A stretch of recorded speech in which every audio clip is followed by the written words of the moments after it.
Welcome back, everybody, to another episode of the Niner Family Huddle podcast.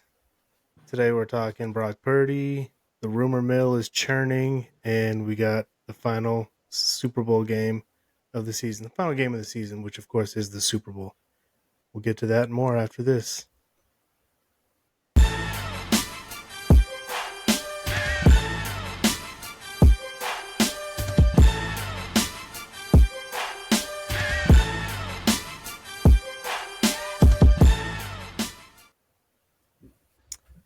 Banger. I love that intro.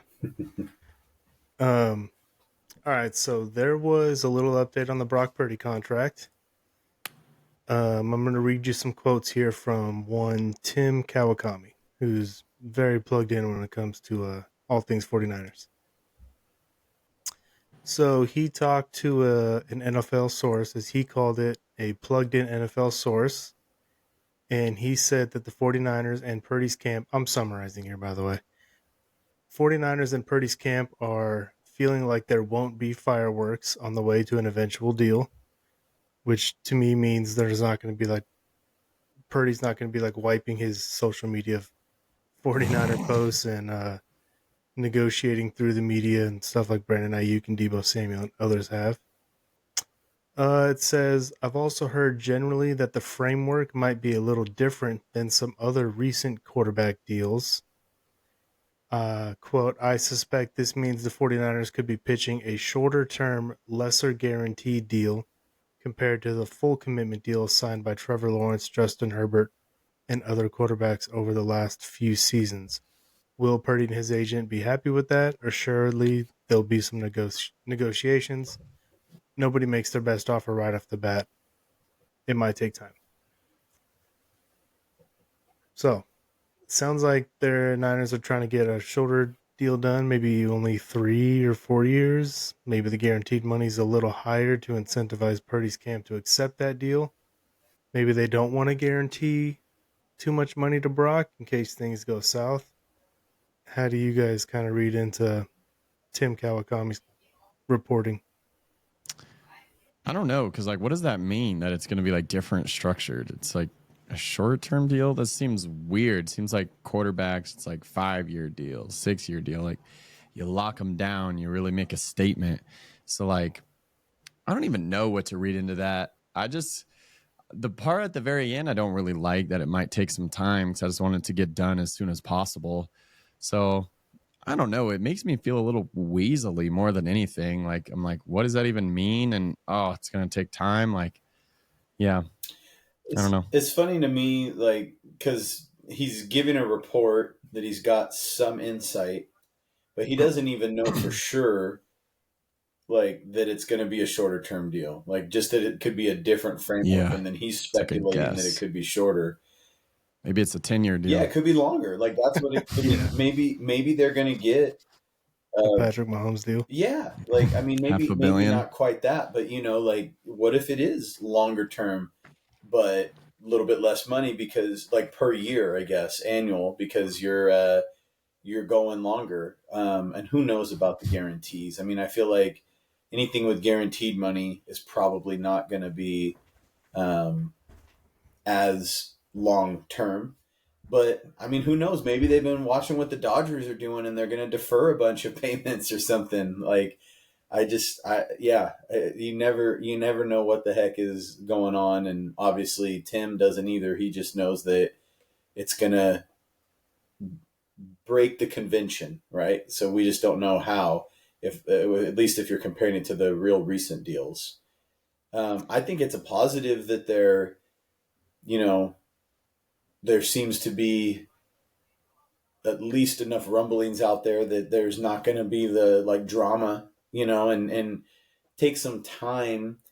That's all relative, right? So it could take some time, and that's not going to get done as quick as the Garoppolo deal, but it doesn't mean it's going to, linger for another 2 months or something. I don't know. I think it's all a bunch of guesswork and just trying to give any tidbit of information they can get, and this is the best he got, so he's putting it out there. I heard someone say that a bad deal in April is better than a great deal in July. Mm. Chairs rubbing against the damn desk. Meaning that instead of haggling over a couple bucks, couple $1,000,000, I guess would be more accurate, from the 49ers perspective, and dragging this out till June, July, August, just capitulate, give him a couple extra million that he's looking for, and get the deal done as soon as possible so you can move on. So I agree with Chase, and like the end where it's like it could take some time. That's what we don't want to hear. That's what we don't have. Just get it done. And I'd be all for them giving him a shorter term deal. And I don't know why he wouldn't. I know I know football's a crazy game and you can get hurt and it could drastically change your career. So you always want the longer term deal. But Dak Prescott has taken his two contract extensions have both come at 4-year deals. And typically quarterbacks get 5 or even 6-year deals. And Dak has made a ton of money because he's hitting the market more often than other quarterbacks. So from Brock's perspective, taking a 3-year deal where say 125, 150-ish, I guess 150 guarantee, that maybe be almost the whole contract, but a 4-year, $195 million deal, 150 guaranteed, like from Brock Purdy's perspective, why wouldn't you sign that if you believe in yourself and you're gonna be here for a long time? Hit the market again in a couple years and sign another massive, massive contract. So I don't really totally know how to read into Kawakami's comments that it'll be a differently structured contract, other than years and years and guarantees. It's kind of the obvious one, but just get it done. That's all I have to say on the matter. I feel like a 3-year deal isn't really that unconventional, though. I mean, yes, it would be unconventional if you're saying this is no doubt our franchise quarterback, like slam dunk, not gonna ever trade him unless somebody just blows us away with a Godfather offer or something. I don't think Brock is that guy. I mean, I think it's pretty consensus around the league that yeah, he's good, but he's not, like top 5, top 10ish yet. He could get there. He's still young, right? But he's not right now. And so that almost seems like that would be smart to sign him to like a 3 or a 4-year deal. And I feel like I can't remember for sure, but I want to say like maybe Baker Mayfield did that with his second contract. His Bucks contract was 3 years, 100 million. Yeah. So, like, what if the Niners did say, hey, look, we're going to do 3 years. We're going to do 100 million, 110 million, 120 million, but it's going to be fully guaranteed. Like, that's how much we believe in you. So you're going to get 40 million guaranteed per year for the next 3 years, and we can assess from there. I mean, that's a lot of guaranteed money, honestly, but I feel like that's a good deal for everybody. I mean, Brock knows he's getting 120 million rather than like these phony contracts where somebody's like, I'm making, 30 million a year. And really when it's all said and done, they're lucky to make 30 million over the life of the contract. I don't know what it's going to be, but really a 3-year deal with the way that the franchise tag works, that's a 5-year deal for the Niners. If he hits, like they would still control him for 5 years if they signed a 3-year fully guaranteed contract. So I feel like it wouldn't be that crazy or that outside the box or whatever to do something like that. Yeah, it's interesting because like you could make the argument, well, if they give him a 3-year deal and they fully guarantee it, but it's only like 40 to 45 million per year AAV, they believe in him and they're fully guaranteeing the contract, but they don't totally believe in him because it's only a 3-year deal. So it seems like there's a little bit of a push and pull. Like they don't want to fully commit, because if they really did, like if the Niners had Joe Burrow, they wouldn't be like, well, we'll do a 3 year. They'd be like 6 years, Yes. what, 5 years, whatever. Or like, Patrick Mahomes. There's no like, well, we like you, but we don't love you. So to me, it's kind of clear that that's kind of where the Niners are. Like they like Brock, they want Brock around, but they're not just gonna give him a blank check. I suspect that it's not the fully guaranteed. Sorry, Chase, and you don't get Oh, you it's keep okay. not getting to talk. I suspect it's more going to be like incentive based or conditional. Like if you do XYZ, then there's an option that kicks in or something like. But I really don't know. That's just a pure guess on my part. I feel like it could be anything. It could be a longer contract. It could be a shorter contract. We don't really know. Mm-hmm. I was gonna say if Brock had the same season as not this past season, but the one before this season, I bet you it's a 6-year deal. I bet you. I mean, I bet you he gets paid more too, but I bet you it wouldn't be. I mean, we don't even know for sure that that's what the Niners are pushing for. Just kind of reading through the tea leaves, that may be what they're pushing for, but I bet you it'd be more like the 5-6 year deal. Not even he didn't even have to like improve on it. If he just had like the same year, I bet you it would be 6 year. Let's get it done. Let's have it for a long time. But yeah, I mean, I agree. Like I have a couple questions after this season, and I don't really want to give him a Joe Burrow contract or something like that. So if that's what the Niners are trying to do and end up getting done, I wouldn't be mad at it for sure. What do you guys think Brock would get on the open market? Because the Niners are really just trying to negotiate against themselves based on what they have seen out there, right? Like, what if Brock were a free agent? Like, do you think? And I know that you who knows what the structure. Forget all that. I'm just saying, like, as a free agent, do you think he would get the Trevor Lawrence deal from someone, or just Herbert deal from someone? Like, what is your guys' guess on that? I feel like you got to think that there's going to be some Raiders type teams that are going to negotiate against themselves and give them a ton of money. That's what I would think. Yeah, it's hard to say. Because I'm trying to think of like, what is Sam Darnold gonna get? I was just thinking that too. Because if Sam Darnold, to me, he's probably in the Baker Mayfield contract range, like 3 year, 100 to 120 million. Honestly, I don't even think Sam's going to get that. I think Baker was more accomplished than Darnold has been, but I mean, who knows? I know that everything's more expensive now too, so maybe he does hit those numbers, but Yeah, what's crazy about Sam too is, let's say he beats the Lions in Week 18 and they secure the number 1 seed, and then even if you lose in the divisional round, he's probably looking at a much bigger contract. If you win the divisional round and lose in the conference championship game, someone might be giving him like, a Justin Herbert or a Trevor Lawrence type contract. But to Wow. lose those 2 games, the final game and then the wild card round, and look bad, I mean that must have cost him tens of millions of dollars. For sure. I saw a report that it did. yeah, Yeah. I think a lot would have depended on how he played because I think there's still a healthy dose of skepticism for Sam Darnold, which is maybe warranted and also unfortunate at the same time for that guy because you can tell that he's super talented, but you can also see that he's still prone to mistakes. And like it or not, his recent past has been with two coaches that are very highly regarded as offensive minds, and they've made him look good, right? I mean, I know it was very limited action with the Niners, but still, he looked good in his very limited action, got himself a contract with the Vikings, played good for the whole season. Not great, but good. I mean, I think a lot of people know that, okay, yeah, if you have, Kevin O'Connell or Kyle Shanahan in house, they're going to maximize this guy.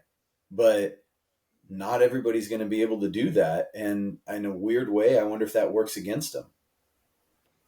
Plus, the Niners and the Vikings both have excellent weapons to throw the ball to, and Good the defense. Niners have the better run game. But so the reason why I bring that up is because I think Brock Purdy would get more than Sam on the open market because he's had the postseason success, and he's proven that he can play at a high level in the regular season, but also play well in the pressure moments in postseason games. Where Sam right now, I know he looked bad in the Super Bowl. Well, No, I don't think he looked bad in the Super Bowl, yeah, but I mean, if you go back and look at his playoff debut, he threw like over 300 yards, 4 touchdowns. Like, This whole like choking thing is like very recent. I feel like Brock was clutch in my opinion early on in his Niner career. yeah, well, I wasn't even necessarily. I'm talking about like I hear what you're saying. I'm more like over the course of a full playoff game. Like Brock Mm-hmm. has played really well. This recent season, in crunch time in the fourth quarter, he was bad multiple Mm-hmm. times. There's no denying that.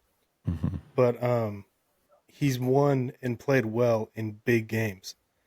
Oh And yeah. to me, that's kind of where like Sam Darnold is kind of like a more talented version of Kirk Cousins, where he could have a big time regular season and you could say, man, this guy's one of the 10 best quarterbacks in the NFL.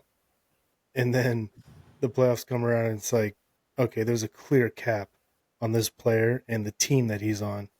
And because of that, you can't really justify paying him huge. So, as far as like AAV, I bet he, I bet Brock on the open market would come in between 50 and 55, honestly, which kind of sounds like a lot. That's kind of what the market is, and I expect the market to keep climbing. A year or two from now, there's going to be quarterbacks getting paid well over 60. And if some random team signed Brock Purdy to a $52 million per year contract, he's going to be the 10th highest paid quarterback in the league in a year or two's time. So it's not going to be like some crazy deal. So Yeah. that's kind of what I'm thinking on his open market price, but who knows? So if the Niners can get his AAV below 50, then they've got a bargain, right? In terms of AAV. No question. Yeah. I mean, some people would argue that his talent doesn't warrant that, but like to I hate this argument because it's like talent determines where you get drafted.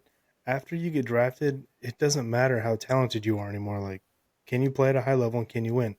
And Brock's proven that the arm talent is not there, but he's accurate for the most part. He's a good decision maker for the most part, and he's more athletic than you think. So he's good enough to win and win at a high level. So he deserves a ton of money, even if he's not like, Josh Allen or whatever. Honestly, I think the arm talent is there enough. It's not there like a Josh Allen or, some of the just absolute studs. But I think where Brock excels is he can hit those, what they call them, the layered routes or the intermediate stuff, where he's got to like Yeah. fit it in over one defender but in front of another. Like, and I really do think, I mean, of course I'm a biased Niner fan, but I've seen enough stuff to know that when he's protected, he can hit just about anything and he looks way more accurate versus when he's under pressure, that's when he gets himself in trouble. So, I mean, I've like any quarterback, the deep ball is going to be, the hardest one to throw consistently, right? He has thrown some very pretty deep balls. He has also thrown some ugly, ugly deep balls. So, Yeah. I feel like that's probably going to be just about any quarterback, right? I mean, there's a few out there that can consistently throw really nice deep balls, but I feel like they're very few. Yeah. Russ still throws a beautiful deep ball, Yeah. but that's Goes up about to all the he roof. throws.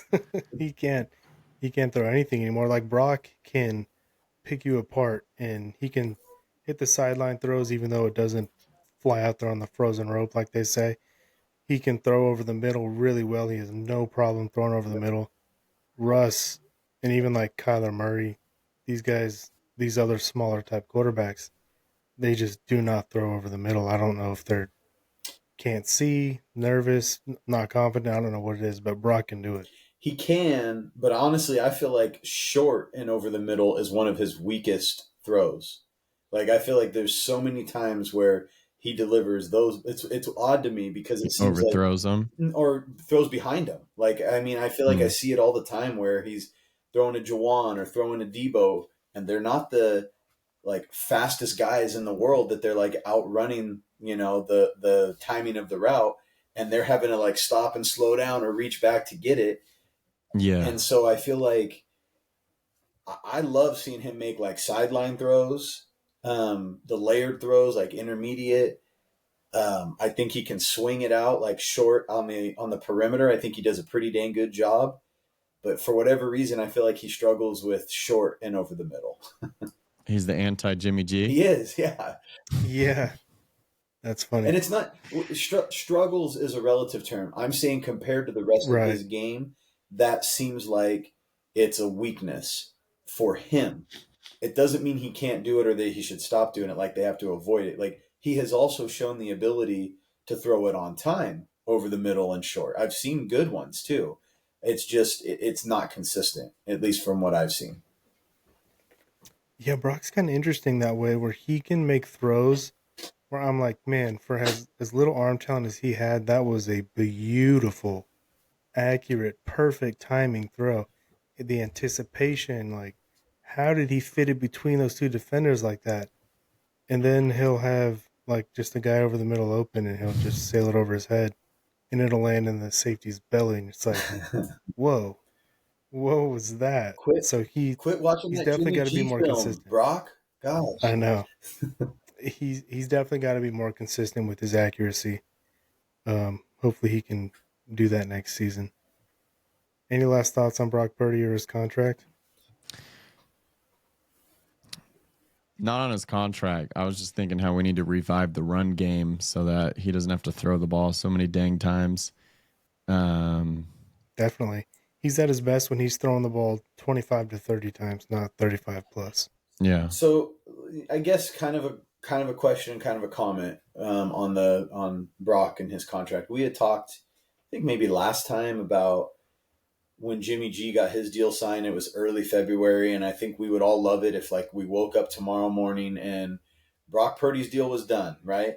But realistically, like The wife would not be happy, but I would be doing an emergency podcast but on the honeymoon. but From the beach. realistically, yeah, you better not do that, Ryan. It's still going to be news later. But anyways, Steven and I will have to do a duos. realistically, what do you guys think is like a win or a success? Like if they get it done before March? I mean, Ryan, you made the comment of like a bad deal in April is still better than a great deal in July. So as long as it's done sometime in April, like what do you guys think that is like what when does it need to happen for you to be happy with it and to give both sides an A on the outcome?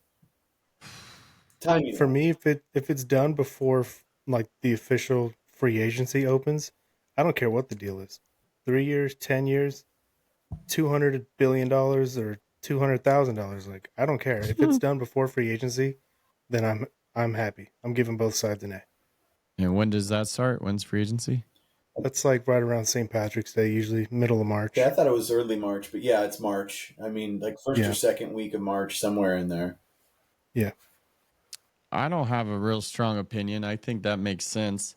I would say definitely, but like absolute final backstop would be like before training camp. I want him to show up to training camp with an extension, ready to rock and roll, and there's no questions. If they get into the off-season program, like if he misses mini camp or something, that's bad, I think. But Yeah. That's May.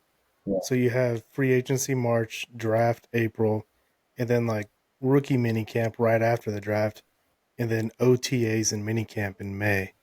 And like, in my opinion, you've got to be done by then. Mm-hmm. Like Larry Krueger has pointed out a couple times, no team ever has won the Super Bowl when their quarterback's holding out in the offseason. do you? So another like similar question, but instead of the timing, what about amount? Because I mean, it's not our money. And Ryan, you just got done saying I don't care if it's 200,000 or 200 billion, but like, what is the max that you will still feel like, yeah, that's justified. I'm good with that. Like the Niners are getting good value. Like, how high can they go and you still feel good about it? I feel like there's so much that goes into that because like the length of the extension and then also like the guaranteed money. So it's hard. But I'd say if they can get it under 55 per year, I feel like I would be happy. So You're asking about like AAV. AAV, yeah. So like, let's say Chasen, the deal ends up being because 55, I think that's cool too. I feel like, yeah, that's an easy one. But if it ends up being 58, are you then feeling like, damn, they overpaid and you're disappointed? Like, that's what I'm trying to say. Like, No. at what point do you feel like, really, you're giving, like, Over 60, I would start to feel like, ugh, it's a lot of money, yeah, man. so like, Yeah, I don't think they can give him a record-setting deal. right, if they pay him 65 AAV, I'm like, what the hell are you guys doing, right? Yeah, why? Yeah, so but where's that line before it becomes an obvious what the hell? That's what I'm trying to. I'd say over 60 for me. So 60 Yeah, is I'd the line. say it's Dak's contract. If they gave him 59 and a half, which there was a projection out there, it'd be like, man, that's a lot. But I would be like, whatever, it's done. Now if they gave him 59 and a half and he signed it July 1st, it'd be like, dude, you guys suck at this. Yeah. Jay York should fire whoever's doing the contracts. Like, you guys really suck at this. Because that's what they did with Ayuk. They fought with him all off season long just to give him everything he wanted. So what was the point? If you're going to give him everything he wants, just do it in May. So don't do that. If you're going to fight with him, you better get a sweet deal. Yeah. And honestly, I don't think you should fight with him. Just give him a sweet deal. I kind of wish they traded Ayuk. Yeah, I honestly, I bet the Niners think that too. In fact, that's a nice little transition because there's rumors that they're interested in Tee Higgins, which, when you just think okay, well, they're paying Debo. They got Debo for another year, 23 something million dollars. Ayuk, they just signed for 30 million per season. They just drafted Ricky Pearsall in the first round. They still got Jawan. They have all these needs at essentially every other position, the O-line, the D-line, linebackers, some running back depth, all these needs. Why would they go out and pay Tee Higgins? Who knows how much money? Probably similar Probably like to a 30. Brandon Ayuk type deal. Yeah. So what's your guys' opinion on these rumors? You go first, Well, Steven. I'd say first of all, they're rumors, right? So Right. I mean, just because that's out there, and it's the way that I read it is like it's been whispered, or like there's some sort of sleeper or dark horse. That could mean so many things. Like somebody who's not connected at all might have said, you know what, Tee Higgins would fit in great with that Niners offense. Like, oh, they probably are going to be looking at him. Jamar Chase would too. I mean, yeah, exactly right. So Justin Jefferson would. it's, yeah. I mean, Kyle and John have said before, like they, check into everything and whatever. And so, yeah, I don't lend much credibility to all that. I mean, maybe the stuff that we never really think about, or at least I feel like the general public doesn't really think about, is like, I don't know who Tee Higgins' agent is, but maybe Tee Higgins' agent has a connection with Kyle Shanahan or somebody high up in the Niners, and they're like, hey, go ahead, float it.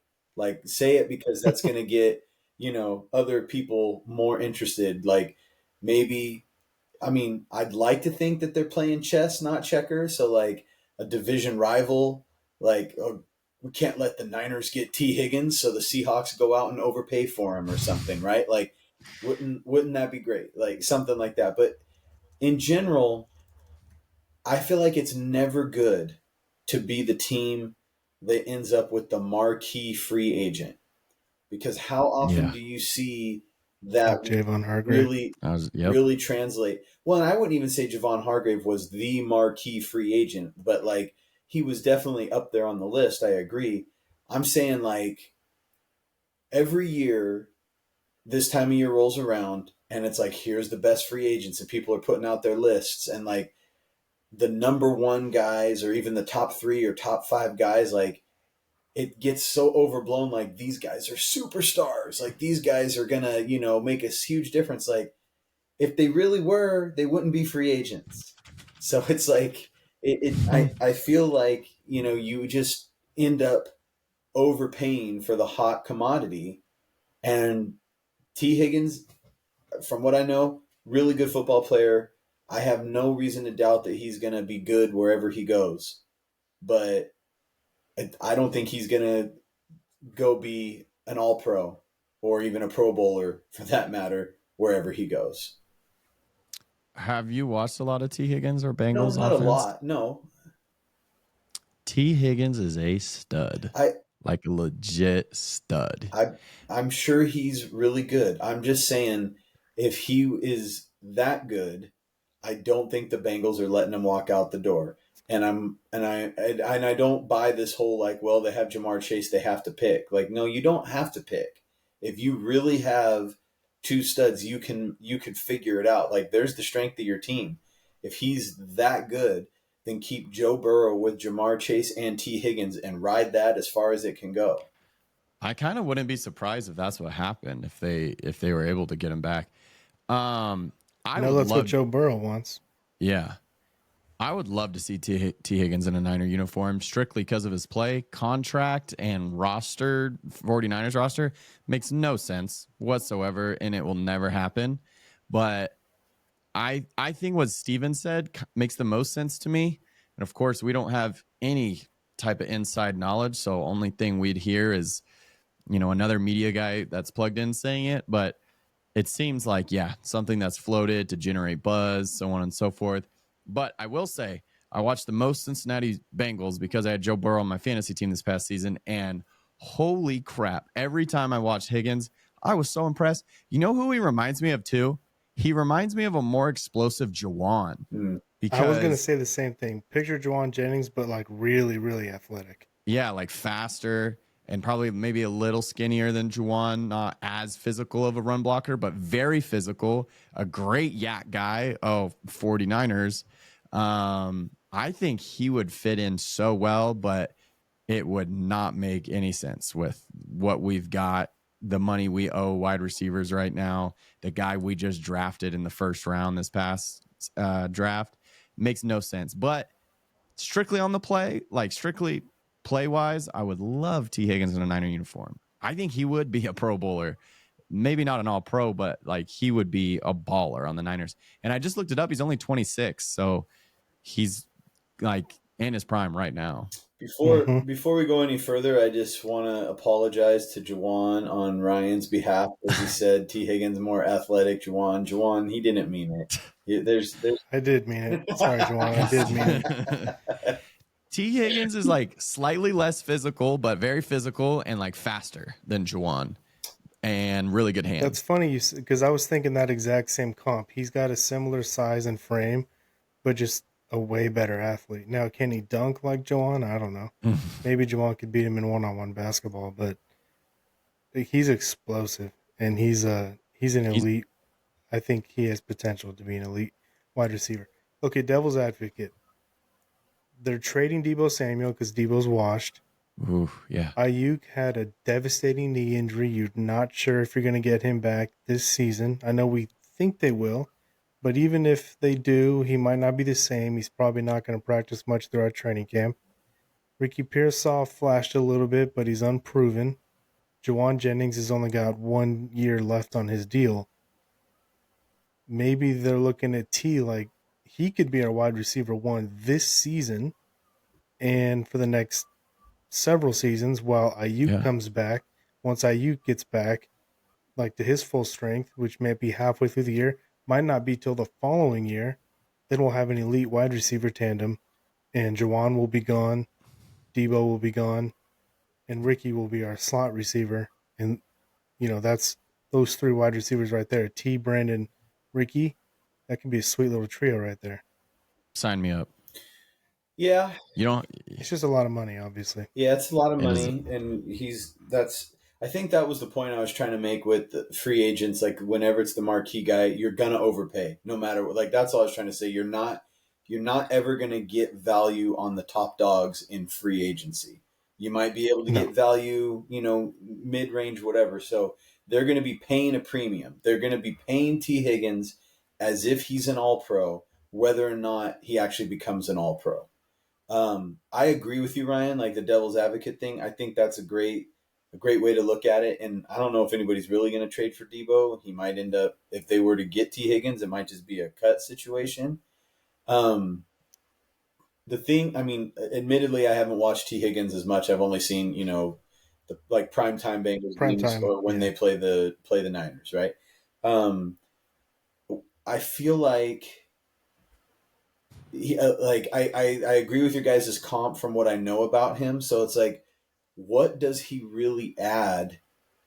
I mean, if there's no Debo, then maybe it makes sense because he's going to need targets. And so he could take Debo's targets.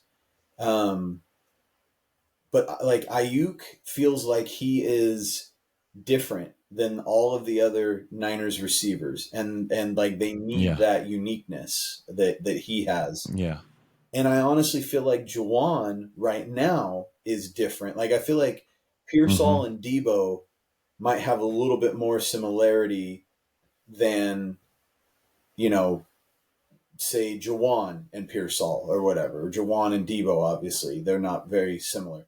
So what I'm trying to say is you don't want to have a whole bunch of the same guy, I feel like. Yeah. And so you need to be careful with who you're bringing in for what money and like what your plan is, because especially if you don't, I guess you can always cut Debo, but then you're just losing him to lose him and save money, right? If you don't cut Debo and you don't find a trade partner or whatever, like that is so much like just resources going to this one position where you can't get the ball to the guys enough. Like Jason, you were saying you thought he would be a Pro Bowler. Honestly, hate to say it, I think he'd only be a Pro Bowler if somebody else got hurt and they needed him to have a higher volume season. Like it would take Debo being gone and one of Pearsall, Ayuk, or Jawan Jennings going down in order for Tee Higgins, I think, to see the targets that he would need in order to get the postseason like honors that we're talking about. Yeah, because Yeah. like Ayuk, he averaged almost 18 yards a catch his big year, and he had over 1,300 yards, but he only caught like 75-ish balls. He hasn't even had an 80 catch season. And T. Higgins, I'm guessing he wants to be a 115 plus catch guy, and he wouldn't get that here. No one is. That's one of the reasons why you could argue they shouldn't have paid Ayuk, because they're paying him like he's a 125 catch guy, and he's just not going to get that. See, I think they're paying Ayuk because they know he's unique, and it sucks that he blew out his knee because that's going to affect his game. But Ayuk is that weird like cross of a guy who can be shifty. He's pretty fast. I know he's not the fastest guy. Hopefully, he'll still be fast.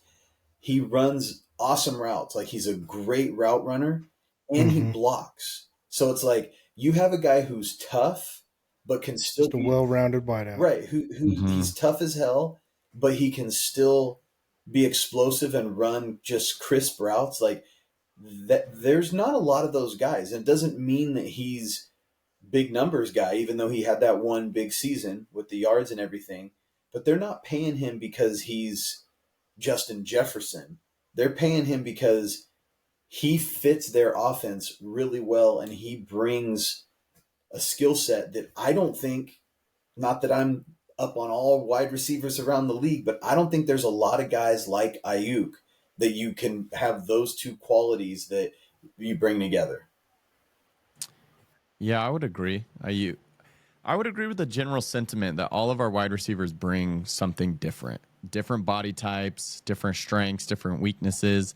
And yeah, T is pretty similar to Jawan, so it's a weird fit. I do like to imagine T. Higgins and Jawan being our starting wide receivers, and how upset DBs would be when they're just getting pushed around by these two big dudes and Kittle's also pushing them around. That would be a lot of fun. That is awesome. But who's your speed threat? I mean, I guess you still have Ayuk Yeah. around, hopefully, but you're counting on him Jacob Cowling. That's what I was going to say. I said Jacob Cowling. Jacob Cowling, who already couldn't get on the field before T. Higgins was around. Yeah. Yeah, I wonder if, I mean, it's like who has been the Niners' speed threat since Marquise Goodwin? I mean, I don't know. Honestly, I feel like Is that just not a part of Kyle's offense? Maybe I feel like it's Ayuk to a degree. Yeah, no, I feel like whenever there were deep shots, not whenever, but most of the time when there were deep shots, it was to Ayuk. Like Yeah. Yeah. And I feel like that's something that Ayuk's really good at. I wish they would throw him the deep ball more. Yeah. Yeah. No, Yeah, I I think agree. it's him. I think, yeah, that's I love the fantasy thought. Like if there was some way to wave the magic wand and plop him on the Niners and have him not cost too much, sure, it'd be great. I just don't think it's realistic to get it done in a way that's not going to hamper your team overall.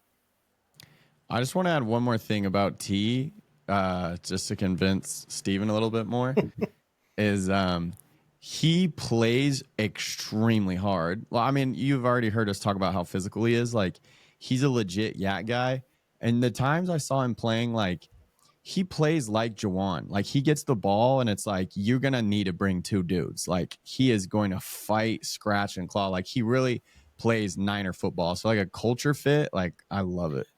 Yeah, he's a big I guy. don't want you to think that I'm anti Tee Higgins. I'm not. I know. I'm anti Tee Higgins. What he's going to cost. But if you're telling me Yeah. that I'm getting prime Anquan Bolden by getting Tee Higgins, sign me up. Like, I mean, if I could bring Anquan back in his prime right now and put him on the Niners, like that is what they need in terms of like attitude. Like, imagine Anquan in his prime out there with Juwan. Who is the closest comp to Anquan Boldin in the NFL right now? Kind of a smaller, thick guy, route runner.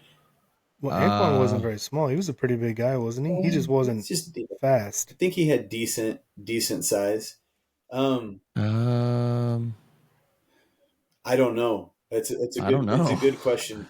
I don't think there's a lot of comps for Anquan because like a comp a historical comp that I feel like fits is Hines Ward. Like a tough guy who's gonna block.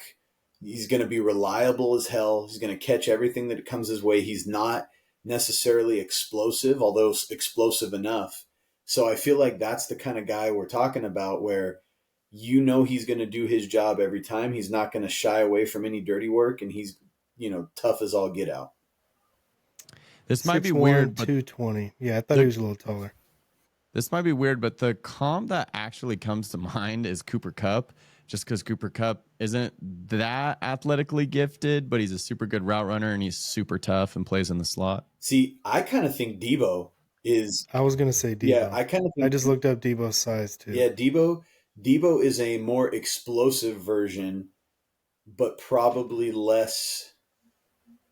Of a good wide receiver. No, well, okay, yeah. I mean, Anquan ran better routes and had better hands, right? And contested catches. It's not better. It's not gonna be fair to because Debo. I mean, we're thinking about this past season and how we're disappointed. You think about 2 years ago, 3 years ago, that Debo, like tough as hell. So that his toughness was on the level of Anquan, but yeah, I feel like Anquan. It's just different. I don't know. It's a different level of a different type of toughness, if that makes sense. Yeah. All right. One quick thing before we jump into the Super Bowl, and then we'll call it. Saw this on Twitter the other day. What would your trio be, and why?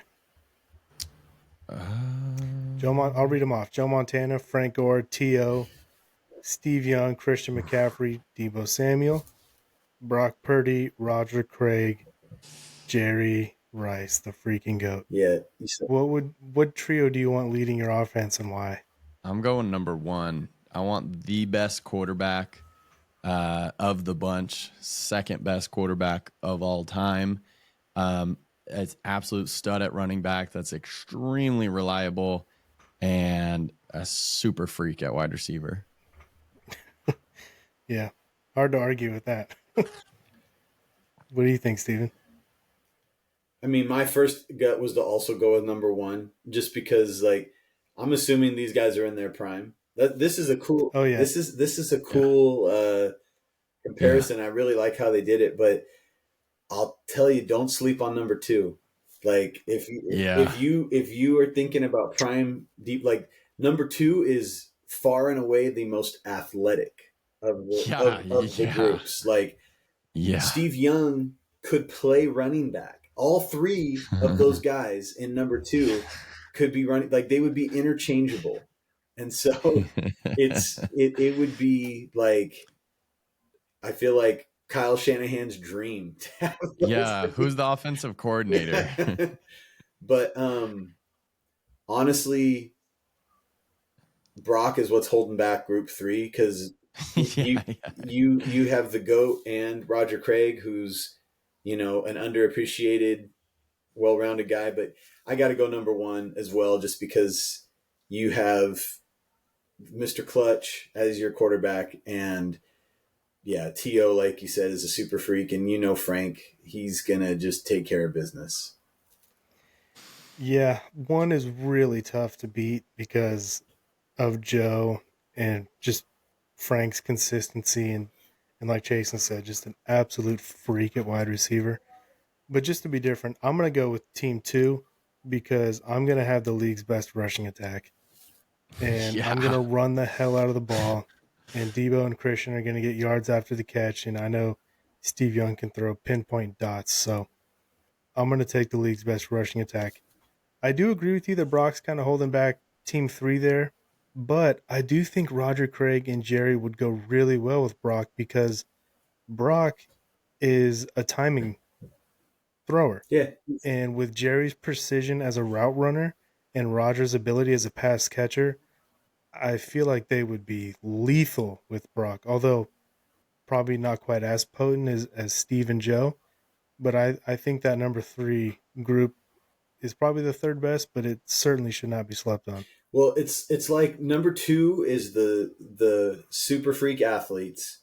Yeah. Number 3 is like the professionals or whatever, like the guys that are technique and like Technicians, yeah. The book technicians. nerds. Yeah. And then number 1 to me is just kind of like all timers. Who can make a play? Yeah. I know that's the TO line. Pure ice in the veins. All-time playmakers. Yeah. Yeah, just like these guys are they're not gonna blink. Yeah, they're hoopers. I'm so jealous that you got to watch like these teams, Steven. Like, it's just not even fair. It's awesome, but it also spoils you. Like you just I know. Yeah, like as a kid, I expected the Niners to win every game they played because I mean because they did. They were the winningest team in the 90s. Everybody calls them the team of the 80s, and they were. But in the regular season, they were the winningest team in the 90s as well. So they were always good, always in contention, except for maybe one fluky season here or there because of injuries or whatever. And yeah, it was awesome. It was so good. Shoot, I was just gonna say something on those teams. Yeah, I am jealous that you got to watch those teams too. I didn't really get to see Steve. I came in right at the end of his career, right as it unfortunately ended violently. How old was he when it got ended? I don't know like his age, but probably not as old as you think. Just because I feel like 30. No, he was older than that. I don't feel like he became the Niners starter till he was 30. He was close to 30 by the time he became the full-time starter. I mean, he was. I'm pretty sure he started in the USFL in '84. I think. I'm not positive on that. But if you think about that, figure he was like, we'll call it 24 years old in '84. That means he was probably in his early 30s, like when he won the Super Bowl, early to mid 30s when he won the Super Bowl in '94, which means he was probably like 38-ish, maybe 39 when he, had to hang it up. So I'm going to guess somewhere between 37 and 39 when he had to call it quits. Did the Chiefs become an elite team when Joe went there? Like, did they almost win a Super Bowl or anything? Well, they were already really good. When you say elite, I mean, yeah, they were a playoff team, and they made some noise in the playoffs with Joe, but not elite. I don't think they were ever considered, like, from what I remember, with him there, they weren't like a top 5, maybe fringe top 10 type of team, playoff team. But I mean, it was kind of a surprise that they won the game that they won in the playoffs that first year he was there. And like, he gets a lot of credit for it because he was Joe Cool and brought him back. And, so it wasn't like people were thinking, yeah, this is the team. I think that his second year with the Chiefs, there were higher expectations and their team was pretty good. And I don't remember why they didn't live up to him. I don't know if somebody got hurt or whatever, but it's probably Joe. He was probably falling apart. He was falling apart when he got there. That's part of why the Niners didn't keep him. And as much as it sucks, it's also, you got Steve Young went out and won 2 MVPs after you moved on from Joe. So, yeah, it sucks like for the nostalgia aspect to move on from Joe, but I think they probably made the right decision given, where they were in their careers. I think one of the most impressive things about Steve Young, which again, obviously I didn't get to watch this, but from what I understand about people who covered him and watched him, was that he went from being this, like the most athletic quarterback in the NFL to a guy who kind of relied on his legs and making plays, to being like what we would think in this generation of like Drew Brees, who could just sit in the pocket and pick you apart with elite accuracy. The fact that he evolved his game from the athletic guy who runs around to a guy who people widely consider to be the most accurate quarterback in the history of the NFL, still to this day. When he was younger, incredible. He was not known for being accurate. Like, he could throw a nice ball, but he also would be inaccurate in games or inconsistent. And that's, you're exactly right. Like, that was when he was still a backup, because like Bill Walsh wanted him to be the starter, like much earlier than people even realize. Like, Walsh brought him in to supplant Montana in like the late 80s, but just couldn't do it. Like, he wasn't ready. He didn't have the all around game, and Joe was just Joe. So he had to keep going back to Joe. Yeah. All right. Speaking of Joe, Super Bowl champion, 4-time. Super Bowl's coming up. Eagles Chiefs. Got my Super Bowl hat on from when we went to the Super Bowl to see a real sweet NFL team play called the 49ers. Super Bowl rematch. I mean, do you guys have a rooting interest in this game, or are you just rooting for a big sinkhole to open up and swallow everybody? Make sure Taylor Swift goes too. Sorry, Taylor. I'm kidding. I hope everyone's safe and has a fun time. And yeah, I haven't go been. ahead, Jason. I haven't been this disinterested in a Super Bowl in a long time. I don't care. Only reason I care is because we're hosting a Super Bowl party, and I think that'll be fun. First time hosting a Super Bowl party. So that's kind of exciting. But I'm excited to see everyone, not about the game. I'm excited to see the ads. I'm excited to see Kendrick Lamar perform. But as far as watching the Chiefs and the Eagles, seeing one of them win the Super Bowl, no. I'm excited for everything else but the game. I feel like, for me, I agree with Chasen. I can't remember being less interested. Like, even in other years, you can find a rooting interest, whether it's rooting against the Chiefs when they were there, or rooting against like the Patriots. The Patriots, or like when the Rams played the Bengals, I wanted the Bengals to finally get a Super Bowl, and I didn't want the Niners division rivals. So sometimes it's rooting against. Sometimes it's a good story that you're rooting for with one team or the other. I can't get behind either team. Like, nope. I don't really want to see either one win. And what's funny is I don't even feel like I'm a Chiefs hater to the degree that a lot of other Niner fans are. It's not like I want to see them do well or whatever, but like I don't have like that burning hatred for them.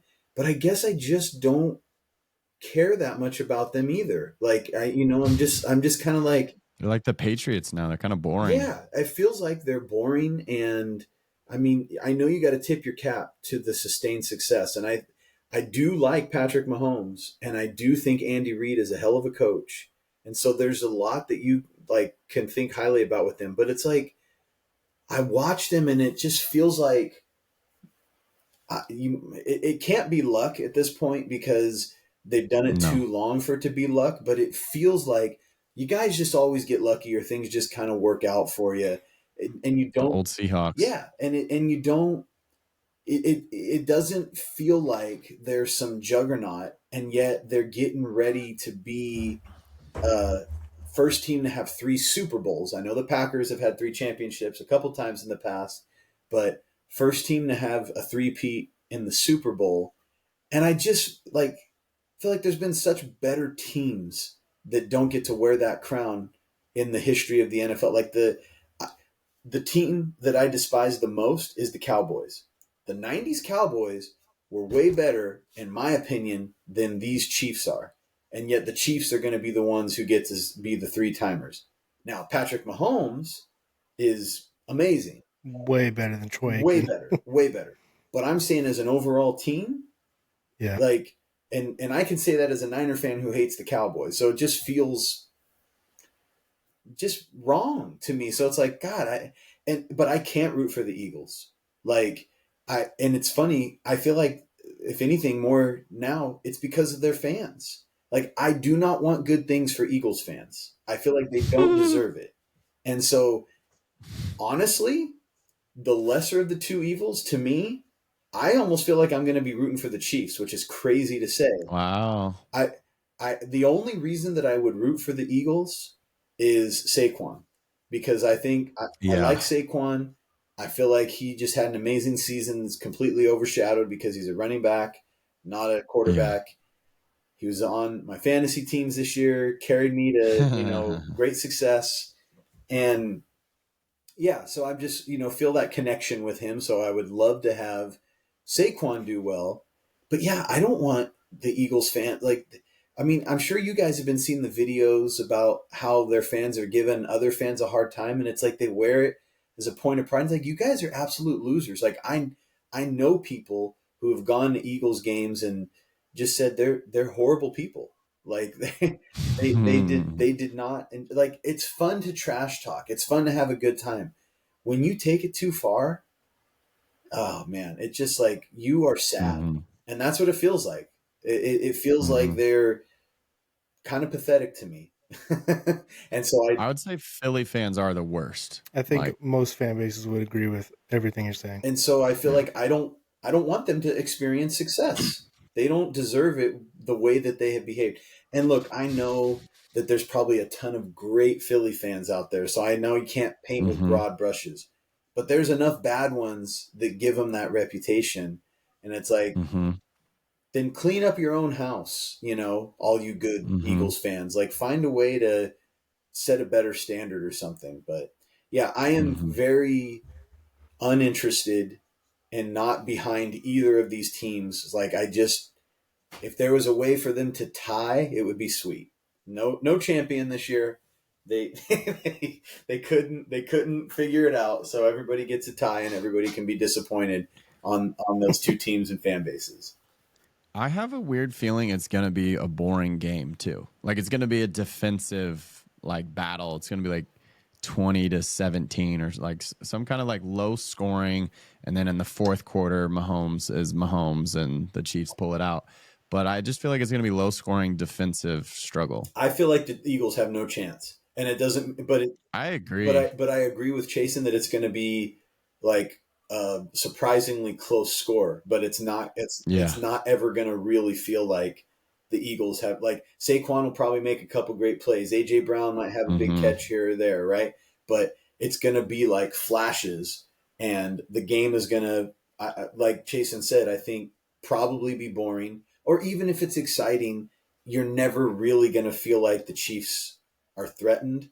And yeah, it just feels like it's already preordained that they're going to figure out a way to win. And like, why even watch? It just seems like, that we know what's going to happen. And I'm not even talking about like conspiracies or that it's fixed. That's not what I'm saying. I'm just saying that it's just how it always goes. Did you guys see the video of the Washington Commanders fans leaving the Eagles game? And all the Eagles fans are like screaming at them, and they all got their phones out and they're recording, and they steal the Commanders guy's beanie. Yes, I saw it. Unfortunately. Yeah, There's and multiple like there's multiple videos of that, Ryan. I've seen like not the same. They did it to multiple fans.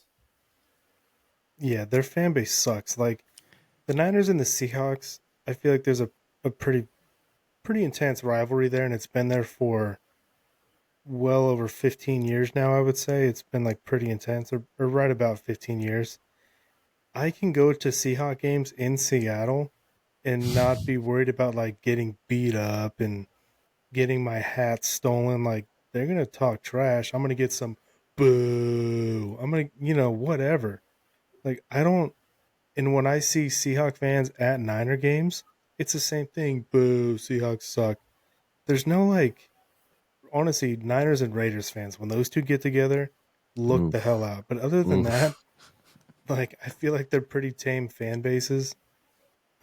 I've been to um Cowboys games. I've been to a Steeler game. Like there isn't this insane like we're just gonna rub it in your face. Even when we were leaving the Super Bowl when the Niners lost, like Ravens fans were like screaming and celebrating with each other. It wasn't like they were like harassing Niner fans, Yeah, which is like the Eagle way. It's like, and it's not even like, um, I think what makes it worse is they take pride in it. yeah, They're like, we suck and we know we suck. And in fact, we're going to try to suck even more this year than we did the year before. yep.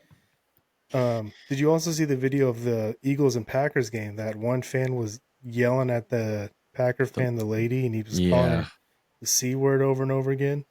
Yeah. Good news about that is they identified that guy, and the Eagles like banned him from ever going back to games again, He and they sent that Packer fan a bunch of free Packer gear and stuff. So he also got fired from his job, which I feel like you deserve it. yeah, man, like You behave in this way as a representative of your company. Yeah, I mean, who wants that on their team? yeah, like it's just let's have some basic human decency here. We're watching a game, and the only reason why you're cheering for those players is because their uniforms are different colors. But as soon as Saquon Barkley goes from a Giant to an Eagle, all of a sudden you like him. And if he got traded from the Eagles to the Niners, all of a sudden you hate him. Like it doesn't actually make any sense. So there's no reason why we have to, harass each other. Um, that being said, I agree with Steven. Like I'm not even shy about it. I'm rooting for the Chiefs. The Eagles fans, like Steven said, just you deserve to heartache and pain. You deserve to lose. I do not. The Niners have had two tries with the Chiefs in the Super Bowl. They failed twice. I don't want the Eagles to be the one that's like, yeah, we got over that hump. We got it done. I don't want that. Um, I would also take a little bit of solace knowing that the Niners never got their Super Bowl because they were going up a generational like quarterback head coach tandem, like dynasty. Yeah. And if it wasn't for that dynasty, the Niners would be at least one or even multi-time champions. So, um, yeah, it for me, it's Chiefs all the way. I hate to say it, but I'm rooting for the Chiefs. Did you guys see It's that graphic that went around recently? And I'm sorry if we talked about this already and I just forgot that since Mahomes took over as the full time starter, like obviously he didn't in his rookie year, but since that year, every single year, 7 years now, every single year, he's made it to either the AFC Championship game or the Super Bowl. 7 straight yeah. years. Somebody was like, Yeah. that's got Only to be Brady. the greatest start to a career that any quarterback has ever had. Yeah. I did not see that It is graphic, but I insane. did know that. I've heard people talk about that a lot. As far as starts to their career, I think his first name is Trent, the cornerback, Trent McDuffie. Mm. He's been in the league 3 years, and he's about to win his third straight Super Bowl. That's a pretty good start right there, too. And I That's agree funny. that the Chiefs are just a terrible matchup for the Eagles. I don't think it's going to be like you said, the scoreboard might be close, but I think the Chiefs are going to own this game. Well, it's like a generational quarterback going up against maybe the 20th best quarterback in the league right now. And Ooh, I don't know let the Eagles have fans an. hear you. I know I'm gonna get my hat I'm putting stolen. that on TikTok. You're getting shredded. You guys talked way more crap about the Eagles fans than I That's did. That was true. the first thing I said. Yeah, but they would be like, "Yeah, we know we suck. We don't care. Just don't talk about our quarterback. He's awesome." Yeah. That's They've true. they've been trying to talk on Twitter this week. Like, let's start a conversation that Jalen Hurts is better than Cam Newton. Better than Oh my Cam. goodness Why do they gracious! even do that comp against like a retired player? I thought they were gonna say like against a current player. No, because he's like a runner. Maybe I don't know. Because he looks worse than the current player. So let's try to go find a past guy that won an It's a MVP that we weird think we comp. can compare him to. Cam Newton's won an MVP. Yeah, I know. Like, Yeah, yeah. they're delusional. That's just what they are. Yeah. You know what's funny is before this conversation, if someone put a Nerf gun to my head, I would probably lean towards the Eagles. But now after having this conversation, I'm leaning towards the Chiefs we have just because we have moved the needle, Ryan. No, it's you moved the needle. Well, because I just started to feel anger when we were talking about the Eagles fans, and I was like, screw you guys. Like, well, it's making me like I upset. feel like I always knew that the fans were trash, and it's kind of like Yeah. whatever. But the thing that like put it over the top for me was that NFC Championship game when the Niners had no quarterback and the Eagles players were celebrating as if they were the greatest players ever when they would make a play. And it's like you guys are legitimately going up against like a handicapped team right now. Like they cannot Mm-hmm. throw Yeah, the football. They have Brock playing out It's there crazy. like as a decoy to make you think that he might throw, but everybody knows he's not going to throw. And it's like the most one-dimensional thing. And usually when it's one-dimensional, it's a one-dimensional pass game. So there's at least still these chances that you might hit a play every now and then. A one-dimensional run game, it's not ever going to happen. You can Impossible. put 9 in the box and they can't do anything. And the Eagles are making these, tackles and they're jumping up like, yeah, like I'm so great. And it's like, dude, come on, have just a little bit of class. And what sucked was the coaching staff was all about it too. And I get they're Yeah. excited. They're getting ready to go to the Super Bowl. Like, save it for after the game and celebrate. Like when you know that you've beaten a team and like it's the circumstances were the way that they were, have some sportsmanship. But I feel like the coaches set a bad example and the players just ran wild with it. And it's like, I cannot respect you guys. Like you guys act like you really did something here when you basically got it served up to you on a silver platter. another reason why I'm rooting for the Chiefs is because I don't want to live in a world where Nick Sirianni has a ring and Kyle Shanahan Ugh. does not. Yeah. Somebody did point I've out, which I thought was kind of funny, that Jalen Hurts now has more Super Bowl appearances than Aaron Rodgers, Ouch. which Aaron Rodgers. I know not everybody agrees, but I feel Aaron Rodgers has revealed himself to be a pretty trash person, so I didn't mind that. But so far. I defended Aaron for a Rodgers might. long time, but it is getting harder. yeah, Well, as a player, Rodgers as a was player, he's amazing. incredible. I agree with you. Yeah, Yeah. Yeah. I mean, he might be. Obviously, I haven't watched football for long enough to say this, but if you were to rank just the top like 3 best throwers of the football of all time, like he's probably on that list. I think. he Yeah. might be. Just not like accomplishments. What was a good quarterback? Like just You, thrower of the you're football. talking about pure talent of throwing the football. Yeah, I mean, if you asked Matt Mayoko, it would go Sam Darnold 1, Yeah. Aaron Rodgers 2, maybe. So I'll just give you a real quick top 5 that I feel like would threaten like him, but I'll keep him in it, right? So um, you're saying Aaron. I would say Elway is probably there or ahead of him. I would say Marino. I would I always hear those two names. I would say Brett Favre, and Mm. talking about just like a thrower of the football. And Steve? no, not I mean, because we're talking. Ryan's talking like just pure like arm talent, Yeah, just basically. Yeah, and accuracy, pure both. pure throw the foot. I don't know who I would put. Oh, Mahomes. Yeah, I was gonna say Yeah, Yeah, I was Mahomes gonna say probably. Mahomes or Mahomes is Josh so Allen. good. He's so accurate, and he can throw the ball far, throw it short, throw it sidearm, underhanded. He'll throw it left-handed. He's So I incredible. feel like you could mix up those five in almost any order, but I don't think with those five names that I said, I don't know that I'm ever going to put Aaron number one. Probably not. Something about watching Aaron in his prime throw the ball to me is just really aesthetically pleasing. He The little flick of the wrist, and it goes in this perfect little keyhole. You're like, how the hell did you fit that ball Yeah. there? he's incredible. I agree. I'm not trying to take that away from him. I'm just saying that, like, yeah, as a person, I Plus, he went to Butte. Shout out Butte, man. know Come Shout out on, Butte. California. stand Hey, up. Yeah. I'm a conspiracy theorist in my own right, so I appreciate Aaron's thinking outside the box. But sometimes he says things even I'm like, Aaron, maybe just keep that one to yourself. Have you seen his episode of Sunday Conversations? Yeah, that was kind of It funny. is so funny. Yeah, If you want to like enjoy Aaron Rodgers' personality off the football field, it is the funniest interview I've ever seen. It's only like 5 minutes long. It's called Sunday Conversation with Barstool Sports, Caleb Presley, Aaron Rodgers. It is incredible. yeah, that was funny.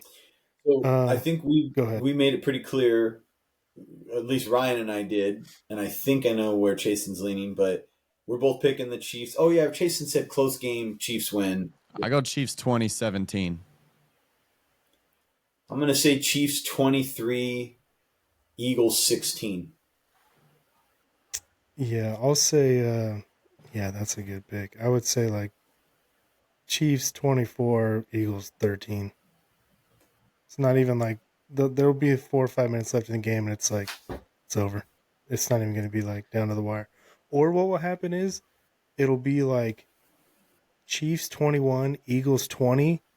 Eagles are driving, setting up a 35-yard field goal, and the Chiefs will block it, or he'll Yep. doink it and they'll lose. I think Jalen Hurts is going to play really bad. Throw at least two Well, picks. I mean, so Ryan said something, and we don't. I know. Here we go, hour 15 again, Ryan. Just like we It's said. inevitable. But Ryan said something about them being a bad matchup. I do not think much Yeah. of Jalen Hurts as a quarterback, and I think quite a bit Yeah. of the Chiefs defense and Steve Spagnuolo. I think that's the biggest reason that they're going to be able to control the game. And I think that the Eagles' biggest advantage is Saquon with the good O line. I feel like Mhm. Spags is going to have a plan and an answer for that, and I don't think Chris Jones is going to. I don't think Jalen Hurts is going to be able to counter. So that's part of why I think you are right, Jason, because you were the first to say you think it's going to be a lower scoring game, and then like I said, I think the Chiefs are going to control, and I know Ryan agreed because of that matchup. I think Chiefs defense versus Eagles offense, it's just too dominated by the Chiefs defense, in my opinion. Punt, interception, punt, field goal, interception. I feel like the Eagles would have a pretty good chance to win it all against the Bills. I think they're a better Yeah, matchup. They could probably I would run on the agree. Bills, but the Chiefs, good luck. My overall thoughts on this, I'm going to let Mike Gundy sum it up for me. It's garbage. That's the Super Bowl matchup. Yeah. Yeah, Any closing Kendrick thoughts? deserves to perform at a better Super Bowl. I know he does. I'm excited for the halftime show. I'll be tuning in for that. Of course, I'll watch the whole game because I'm a true NFL fan. So I'll suffer through it, and hopefully there'll be some fun storylines that'll get me going or whatever, so I don't fall asleep or something like that. But yeah, I've been persuaded. I'll be rooting for the Chiefs. Chiefs Kingdom, go Chiefs. I can't say that, but yeah. So Mahomes will have Yeah, 4 that felt Super gross, honestly. I'm Bowls. sorry. They are the lesser of two evils for sure. Mahomes might have a real chance at passing Brady in total Super Bowls, which is crazy. I wouldn't With hate the trajectory. I wouldn't hate that. It'd be insane. The problem is if he does do that, then he's probably going to beat the Niners one more time or something. Probably. Like, I need the Niners to get. Can we get one They on can. this run? Like Mahomes can win 10. Can the Niners can we get They one? can. It's crazy Please? how healthy he's stayed too. Even Tom Brady tore his ACL for at least a year.